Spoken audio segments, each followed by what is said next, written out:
aragtid hablaha Soomaalida waxay jecel yihiin nin walba intuu ninka xun yahay adinka ma fahmaysaan horta gabdhuhu Soomaalida ninka fiican wuu dhibaa nin fiican dad aragtid oo dadka ugu fiican ku jiro hablaha Soomaaliyeed ma jeclo nin waxay jecel yihiin oo xakaar ah oo dhibaato badan ee ka daba orado ee ka daba lalto ee gabar ku qabsato nin la isku heestay yacni nin la isku heestay raban hebela inta maray iyo hebela aan jeclahay iyo hebel lagugu heestay adduunka ugu jecesha gabdhaha Soomaaliyeed halka mid ee adduunyada uga duwan yihiin waxa waaye nin keligiis taagan ma jeclo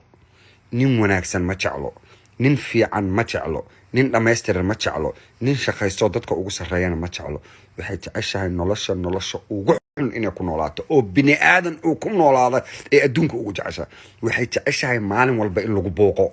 oo maalin walba nolol xakaar inay ku noolaato jeceshahay in abuse gareenayo jeclaane ka sheekayade adigii u naxariisanaayo way ka tagay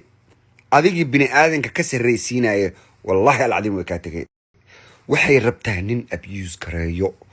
oo nolosha ku abuse gareeyo wallahi eragan meel igaga qora gabar walbo qurux badan horta ma istiri maxaa ka qaldan gabar walbo qurux badan ma istiri gabadhan saanayba qurux badante noloshan xun maxaa geliya adi ma istiri